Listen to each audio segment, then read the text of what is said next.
Karasira yari umuntu wanjye, Kizito Mihigo yari umuntu wanjye. Kizito Mihigo reka mbari we mbanza kuvugaho gato cyane uko mubizi ko twari tumaze gukorana indirimbo yitwa Umuntu n'Inkundi. Jay Paul yashizemo rap, uriya mwana Bahati Innocent ashizemo umuvugo. Abo bose ko ari batatu nawe ugihari, nige gihe nyine uhari. Nanjye nakabaye narapfuye, ariko Imana yakinze akaboko. Suko ndi intwari, suko ndi igikaka, suko ndi umusirikare ori trained cyangwa ufite amafunzo aremereye, ahubwo kubera Imana yandinze.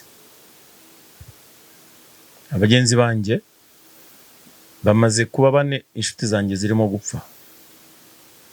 Nundi wari inshuti yanjye magara, bajya guma n'amakuru bamurasiye muri Kongo ejo bundi, Majoro Gita Charles, twaranaga ku buriri, namwigishije muri kosi ya NCOS, nawe apfira ubusa, apfira abantu badakwiriye gupfira. None nundi nahoraga nsengera nsaba Imana ngo imukure hariya, nawe baramwishe. Mureke duhanga amaso noneho kuri Ingabire Victoire, ariko Imana yazamurinda. Umukecuru tuzamubona tumuhobere. Ibyo mbabwira gusa nuko ibi turimo ni amarembera iriya leta. Nabonye ibiganiro bibiri, cyokora mbashije gushimira nshimishije nuza Kenisi na Mutabaruka. N'abantu ntago bafite umutima wo kwikunda cyangwa ngo bikundishwe kuri leta, bari professional, n'abantu bafite uburambe mu nyamwuga bwabo. Wihangayika, habonetse muganga gakondo utanga ubuvuzi bw'umwimerere kandi bushingiye ku bimera. Waba warabaswe n'ibibazo byo kwikinisha bigatuma amabanga y'abashakanye atabasha kugenda neza? Tambuka tugukize umuze nawe ubashe kunoza amabanga y'abashakanye. Akarusho kandi kubivuza indwara nk'amarozi abatugezeho baritangira ubuhamya. Ndashemera muganga gakondo yaramvuye pe by'intangarugero. Najyaga ndyama nkabyuka nkasanga umubiri wanjye wabaye indasagwa. Hari ibintu byazaga bigakwaza cyo kutabyara, nkajya ntekereza ko narozwe. Nyuma naje guhura n'umuganga gakondo aramfasha ndakibona. Nigeze guhura n'ikibazo cyo kurogwa, nyuma naje guhura n'umuganga gakondo aramfasha ndakira. None ubu ndi umusore, ndagenda nta kibazo mfite. Kubifuza ubutunzi namwe amarembo arakinguye. Kuba ari mahanga namwe mwihangayika mwibaza uko imiti yacu iraza kubageraho, kuko dukora na DHL. Kubindi bisobanuro twandikire cyangwa se uduhamagare kuri nimero ikurikira: guteranya 256 mu mwuga bakora n'abantu bababaye cyane cyane. Kenisi arababara kubera impamvu Karasira bari inshuti, n'abantu bakunda Kenisi. Mureba ni umuhanzi, no muririmbyi, akunda live music, especially iyo bigeze kuri reggae style. Ni umuhanzi ubizi, ariko kugeza ubu ngubu Kenisi arababaye mu gahinda, nawe ni nkatwe twese. Hari abandi badashobora kuvuga mu Rwanda, barimo guhekenya amenyo, iryinyo ntabwo riva ku rindi. Twe dushoboye kuvuga kuko twareruye. Ibyo guhishahisha ntabwo bikiri muri byo. Ariko nakurikiranye na Scovia nawe, mama rwa Gasabo, ariko n'umwana cyama cyane, n'umuntu wa Kagame, amukunda kubi, akunda icyama cyane, wagira ngo aragiharaye, ariko nakundi ari impamvu umuntu akunda aho abona umutsima, aho abona umugati. Gusa ku ruhande kuri iyi nshuro kubigendanye na Karasira Aimable, naraye numvishe asa nkaho nawe yabaye attached, kugira ngo dusesengure kuri aya majwi yabo bose ari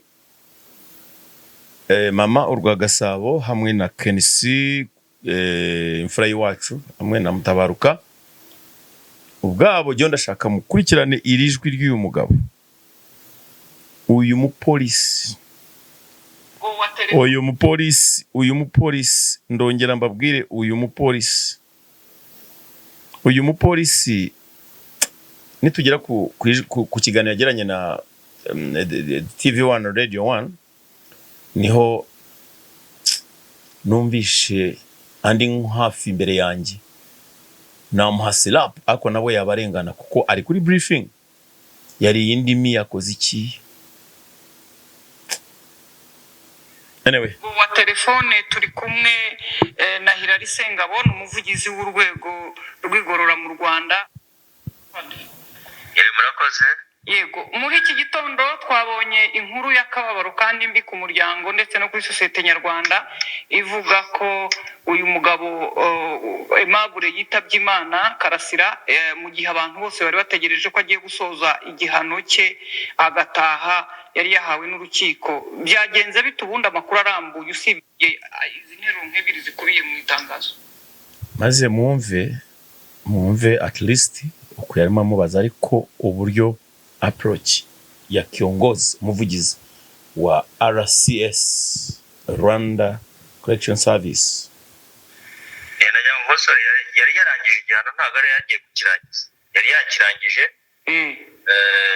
ndetse arimo mu mbuga y'igororero ategereje mu muryango we ngo baze bamutware nibwo yafashe imiti ye asanganywe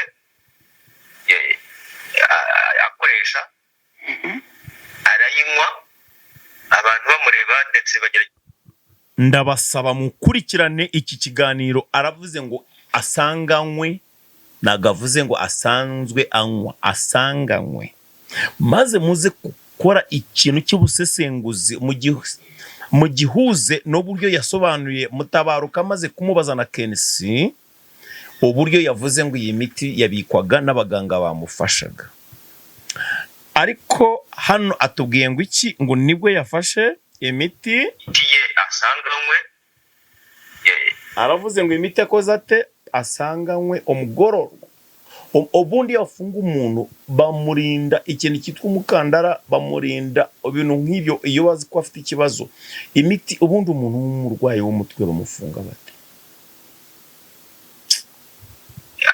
akoresha arayinywa abantu bamureba ndetse bagerageza no kumufata barabimwambura ariko bimwe yabibize ajyanwa mu bitaro by'igororero bagerageza abantu bamubonye anywa imiti bakamenya ko anyweye overdose ni bande babibwiwe n'iki mugende gahoro ngo abantu bagerageza kuyimwambura baramufata babibwiwe n'iki ko arimo kunywa imiti myinshi asanze ayinywa bamureba cyangwa bazi dose ese yafashwe n'abaganga nibo bamurebye mwumve guhuzagurika kwa leta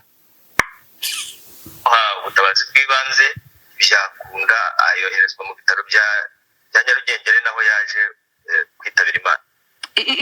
Byabaye igihe kibi ngibi byabaye ejo nko mu masaa 9 ubwo yari amaze nyine nkuko nababwiraga yari amaze guhabwa impapuro yanasinye mu bitabo yuko afunguwe ariko urabizi mu igororero hagati y'igororero naho abaturage bashobora kweje hari umwanya yari agitegereje rero ko abo muryango we baza bagahuga bakamutwara bari batarahagera rero niho habera isakwa ry'abarangije igihano. Aha murumva ko yari agitegereje muze kumva kwa Kenisi binavuze mumve guhuzagurika yavuze ko yaratarasohoka siko avuze kwa mama urwa Gasabo uyu mugabo Hilary Sengabo avuze ngo yaratarafungurwa amaze gusinya ku gipapuro gusa ategereje abiwabo umuryango wabo baza kumutwara ariko muze kumva kwa Kenisi uko nabicurikiranye uwo no muntu umwe abo bantu bagize uruhare mu kwica Karasira Aimable bagomba kuzabiryozwa bakavuga n'uwo batumye kubikora wabibatumye turamuzi sasa mwumve aho akasamutwe, aho ibibazo byose biri, aho ruzingiye, mwumve uburyo bahuzagurika, mwumve ibyo bamaze gupanga, nyuma yaho bakaza kubihindura yuko uyu muntu yaba yiyahuye. Aho abanyarwanda mwese mukanguke, mube maso, mumenye iyo leta muhora mukomera amashyi. Ikiganiro cyaje narababwiye ntuyu umunsi ni Karasira wapfuye, ejo ni wowe, ejo ni wowe utahiwe. Naguze icyo barimo gupererezaho bagushakaho impamvu ugendana n'urupfu rwa RPF. Barakurya runono, barakwitondeye, baragushaka kurangiza. Hauna habari hata kidogo. Uraho ngaho urimo urafana ibyo ufana, udutuka muri za message, uhakana ibyo uhakana. Hari uwari inshuti yanjye nawe w'igipfobagane, yamakanya akamakanya ku bigendanye n'ibya Kizito Mihigo. Nizi ubwanjye Robert nta kintu wambeshya kuri Kizito. None reka tumve aba bagabo ibi barimo kuvuga, babaza uyu mugabo umwe nawe ahuzagurika. Bana yanjye, reka turebe. Mwaramutse Radio One na Mutabaruka na Kenshi. Hari itangazo ryo kubika tubonye riturutse ku izina ryanyu riza kuri groupe abanyamakuru bahuriyeho na RCS, ribika uwitwa uw'abantu bazi nka Professor Niga. Yego, Aimable Karasira uzaramba Karasira uzaramba. Yego, duhamage tugira ngo tumenye nibyo koko ibintu bimeze bite. Nibyo rwose. Ya, ejo masaha ya saa 9 saa 8 ubwo bari barimo kumusohora mu igororero ko yarangije igihano. Yamaze no gusohoka, ategerejwe ko umuryango we ukamujyana. Yafashe imiti yasanganywe y'uburwayi bwo mu mutwe, anywa igipimo kirengeje. Na hano arabyemeye ko ari imiti yarasanganywe, ariko niba mubaza ikibazo arahita atekereza kabiri abone gusubiza. Kandi ngo abantu bagombaga kuza kumupikinga biwabo bo mu muryango we bari batarahagera. Muze kumva ibyo ari busubize ahakurikira. Ndetse n'abashinzwe umutekano bagerageza kumwambura imwe inde yari afite, ariko biranga imwe yari yayinyoye. Ubusanzwe rero yanyweye iyo miti iramusinziriza. Icyagaragaye rero kubera ko yanyweye, ashobora kuba yaranyweye myinshi irengeje, yarasinziriye, tegereza ko akanguka, ariko agataho tumujyana kwa muganga mu bitaro bya Nyarugenge, birangira yitabye Imana mu masaha y'ijoro, hagati mu ijoro. Yasinziriye ntiyagaruka. Ntabwo yagarutse kubera iyo miti nyine yanyweye myinshi. Ibi barimo baradoginga ibyo twavuze ko Aimable Karasira yari yamaze kwicwa ari maiti, yari yamaze gupfa, yarishwe, bamwishe, bamurangije. Uyu mwana baramufata, baramuzingazinga ngo bajyanye umuntu muzima kwa muganga mu bitaro bya Kigali, kumbe bajyanye maiti. Uyu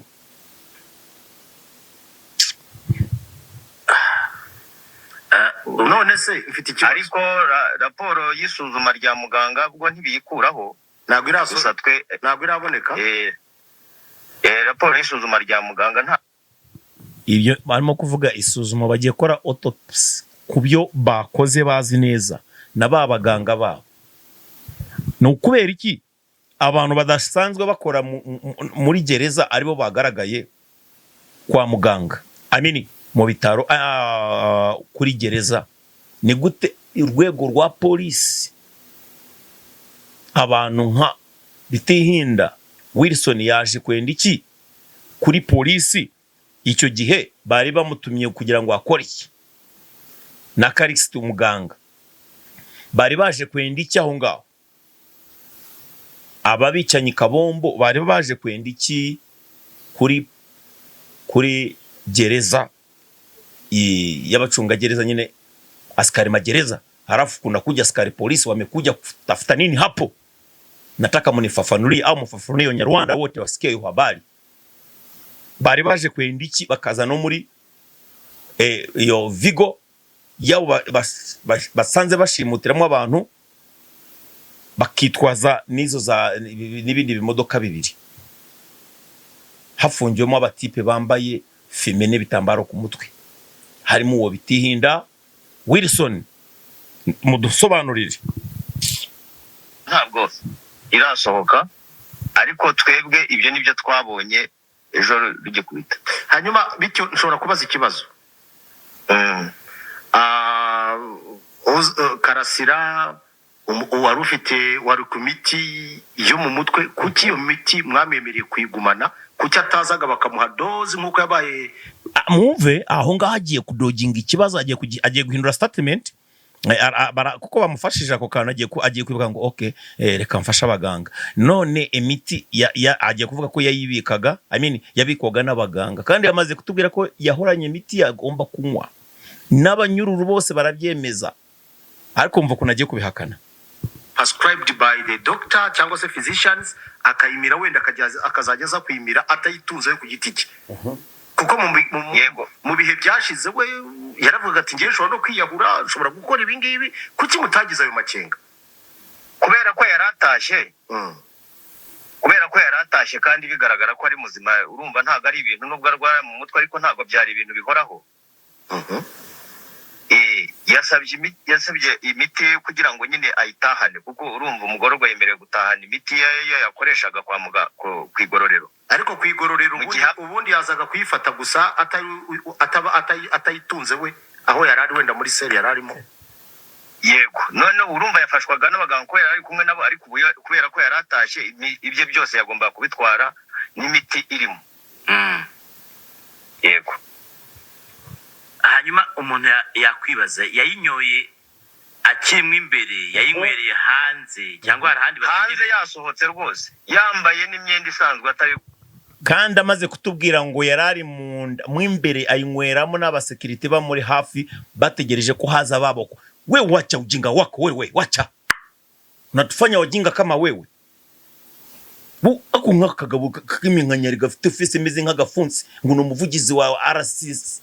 We wacha ujinga wako wewe. Munaua binadamu alafu mnaleta mambo ya kimbele hapa. Hauna hata adabu wewe.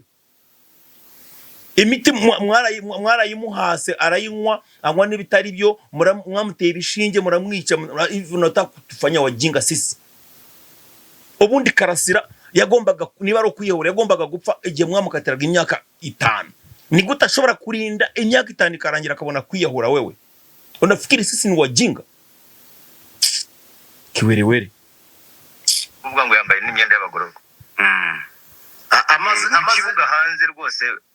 Aho no mwamuvanye mu mujyana kwa muganga cyangwa mwamushubijemo imbere y'igororero? Yego niho yakuwajyanwa kwa muganga. Umuryango we wari uhari cyangwa wari utaraza? Wari utarahagera. Hanyuma uretse wenda se icyo kibazo Kenesi no kwitsa imitima, yikije imitima kuko nta kindi yarenza hati kuko abonye ari amanyanga amatupu, kagabo karibishaka karibishya ni kanyanga karawunga utu akangaka sengabo akabunga babakuye hanga babaye muri force y'uburwayi bwo mu mutwe. Yarafitiye n'imiti, hari ibindi bimenyetso mwajyaga mumubonaho wenda bigaragaza ko ashobora kwiyahura aramutse agiye no mu buzima bwo hanze bitagenda neza? Mbibaje kubera ko twigeze kumva inkuru zavuga ko aho yaragajyaga avuga ko arara hafi y'umuntu bita Kazungu, avuga ko yarotaga murya. Je niko abavuga, ariko urumva uko umumuzi niko n'ubundi yarakimeze. Ibyo byabaga ari ubundi mwaganira ukabona ni muzima, ubundi ukumva avuze ibintu bitari byo, ariko nta bidasanzwe yarafite bitandukanye nuko musanzwe mumuzi. Ariko se ubundi Hilary, yes, mu by'ukuri ngira ngo umuntu ufite uburwayi bwo mu mutwe ntabwo aryuzwa. Mwumve cya kibazo nabajije kuva kera bakimufunga. mwumve kino kibazo negiye mbwira abanyarwanda. Kenisi akoze neza kumbariza kino kibazo kandi ndashaka mu cyumve neza ukuntu ari buze gusubiza. Kama askari mwoga ni askari magereza mbahana mafunzo yote kichwani hata kimwiri yani zagara matopi na ngombe huyu. Ndibyo yakora mu gihe ari muri state yo kuba ari nibari incoherent nibari ko nabyita umva ko kuki mukimara kumenya ko afite urwego umutwe kuki atari kwe wenda kigabatwa nk'ikimenyetso cy'uko mutafunga umurwayi mutafunga umuntu utari timamu reka mbivuge mu Giswahili. Ibyo byo gese nabijyamo n'iby'abacamanza sinajye nuko ameze nuko ateye ariko twebwe icyo tuzi cyo nuko umuntu mumve we ntacyo bimubwiye abacamanza wa umese ni kigurudumu aragenda mu kigurudumu ari mu kigari wasema tufunge ni robot sema tuwe abacamanza bavuze tubike none se kuki mwamugeneye abaganga kujya bamwitaho kandi abacamanza bavuze ngo ni muzima mu mufunge kandi bitemewe kwa bafunga umuntu w'umurwayi mu mutwe twebye ni by'abacamanza babyikuyeho abacamanza babwiye ngo mumwice ko babwiye ngo mufunge ko ari muzima wewe yarwaye ahabwa imiti ajya kwa muganga ariko ibijyanye n'idosiye ye n'ubuzima bwe ibyo bireba abacamanza. Okay. Irari ese ku bantu baba bagiye gutaha reka bazi ikibazo muri rusange mwaba mufite urwego wenda rushinzwe kubaganiriza mukabakora nk'icyo nakwita counseling ku buryo aho asohotse hatandukanye n'aho agiye ku buryo najya hanze aziyakira muri societe isa nkaho ari nshya agiyemo bitewe n'ahaturutse ku buryo agiye afite n'icyo kibazo cyo mu mutwe wenda yagenda ibintu byoroshye. Kuko reka nunganire Mutabaruka kuri icyo avuze kuko twagiye tubona abantu benshi bava muri gereza cyangwa bava mu igororero yagera hanze agashaka no kuba yakora ikindi cyaha kirusha icyo yakoze kugira ngo asubireyo. Bigaragara yuko counseling nayo ishobora kuba kubagiye gutaha hari idafite imbaraga. Counseling nayo bakora counseling y'abagabo kandi bakeneye kutaho gapfa sinabivuze barabafungura n'abari mu nuzamizo za transit centers barangiza bakabica barabica n'abarangije ibihano byabo barabakurikirana bakabica ibi ndabivuga kugeza ryari cyase namwe babanje bakabafunga mukabona kubyemera mwageze kuzimu aba barica nago bakina ni killing machines na muketo adusubize counseling yabo imeze gute tubwire kazi hagije. Oya counseling irakorwa ndetse n'abagenzi be barayikorerwa si we wenyine ntabwo ari ukuvuga ngo niwe wenyine ahubwo biterwa nanone n'imiterere y'umuntu cyangwa uburemere bw'uburwayi afite. Ariko none mbibutse yuko ntabwo yagiraga n'ibindi bibazo ngira ngo bya diabete murabizi. Yes na za pressure so niyo miti yanyoye nuko nari umuganga neza ngo menye ngo ni buhe bwoko nangwa navuga yamize ariko nk'uyu nguyu yari muravuga ibiki ndumva nene seseme ubuse tigano rwaye sida izo za pressure izo za sukari biki byose ko ari muzima ko yiruka arangaho yidegembya kandi ari igisaza kirwaga nyuma ya Bizimungu kimutwarisha kosha none ntahari none uravuga ngo uyu musore muto mukaratika waramuzine sente no dezem dan katiyem dan akina kasimbuka yarwanya gasukari mu buryo bwa sport ryo ndamuzi akamera neza rwose nago nimwe mwamunogono y'umwoga uvange rw'imiti iyo yose yarasanganywe y'uburwayi bwe. Rero reka tugushimire kubwo umwanya uduhaye dutegereze ibyemezo bya muganga twihanganisha umuryango wa Karasira ubwo dutegereze ibizava muri raporo y'impuguke. Izo mpuguke umva cameraman hagarika ibi kamera biveho nova bane iseseme ubuse uwatanga autopsy umuganga ubikora bamuhagaze hejuru niwe waza ni nko kuvuga ngo urega ni uregera ni nko kubona inkende icy'urubanza rw'ikibira ngo bagitwike ishyamba se baritwika inkende arimo simbukira mu kibira wacha bari toa